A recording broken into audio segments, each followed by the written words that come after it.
Hello আমার প্রিয় বন্ধুরা, তোমরা সবাই কেমন আছো? আশা করি ভালো আছো। আমিও ভালো আছি। ভীষণ গরম পড়ে গেছে, আর এই গরমে চলে এসছে ইলিশ। আর ছুটির দিনগুলোয় তো ইলিশ নিয়ে এসে হাজির হয়। তো আমি এই ইলিশের মাথাটা দিয়ে আগে কচু শাক করা দেখিয়েছি, আজকে ঝোল করছি। আর গরমের দিনে যে ছোট ছোট বেগুনগুলো হয়, ওই বেগুন দিয়ে ঝোল বানাচ্ছি। সকল বন্ধুদের কাছে আমার অনুরোধ রইল সম্পূর্ণ ভিডিওটা দেখার জন্য। আর এই ইলিশের ঝোলটা একদম ঝটপট হয়ে যায়, খুব তাড়াতাড়ি হয়ে যায়। দেখো, ইলিশটা কিন্তু বড়ই ছিল, আগে কয়েক টুকরো ভাজা হয়েছে, আর বাদবাকি যেগুলো আছে আমি সেগুলো করছি। প্রথমে ইলিশটাকে নুন হলুদ দিয়ে একটু ভালো করে মেখে নিতে হবে, বেশ ভালো করে একটু যাতে মাখা হয়। কারণ যদি না লাগে না, নুন ছাড়া যদি হয় না, ইলিশ মাছ খেতে একদম বাজে লাগে। ওই জন্য সবসময় মাছটা মাখার সময় একটু, বিশেষ করে ইলিশ মাছটা একটু ভালো করে একটু মেখে নিতে হবে। আর এদিকে কড়াইতে সর্ষের তেল দিয়েছি, এক এক করে মাছগুলো আমি ভেজে নিচ্ছি।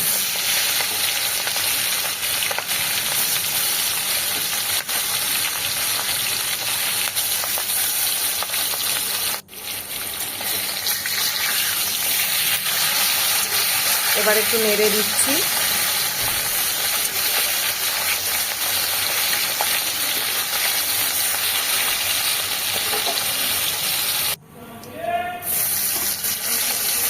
আবারও যে কটা ছিল সেটা দিয়ে দিচ্ছি।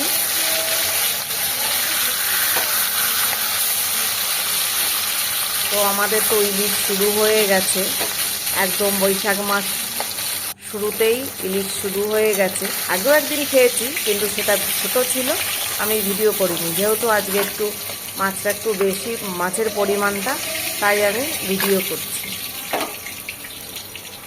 দেখো, মাছগুলো মোটামুটি সব ভাজা হয়ে গেছে। এবার বেগুনটাকে 4 ফালি করে কেটে নিয়েছি।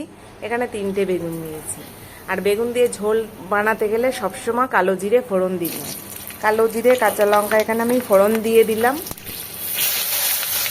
এবার বেগুনগুলো দিয়ে দেব।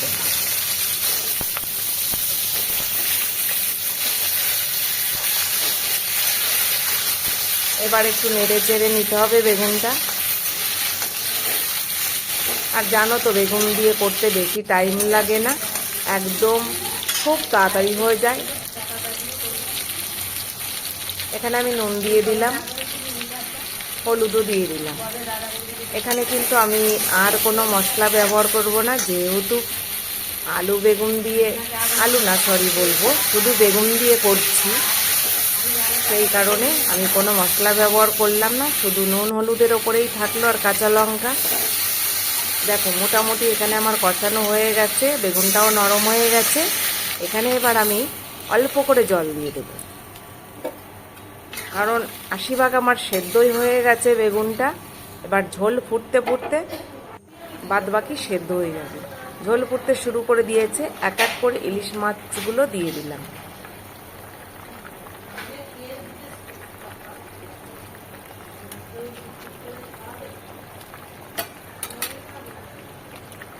আর এই ইলিশটা এত টেস্ট ছিল, মানে কি বলবো। যদিও আমার ভিডিওটা ছাড়তে একটু দেরি হয়ে গেল, খুব টেস্ট, কিন্তু সাধারণত এরকম টেস্ট হয় না।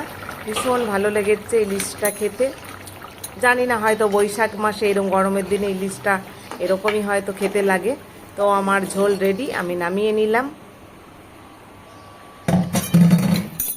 তো বন্ধুরা, ভিডিওটা ভালো লাগলে লাইক, কমেন্ট, শেয়ার, সাবস্ক্রাইব করে দিও। দেখা হবে পরের ভিডিওতে। ভালো থাকো, সুস্থ থাকো, ধন্যবাদ।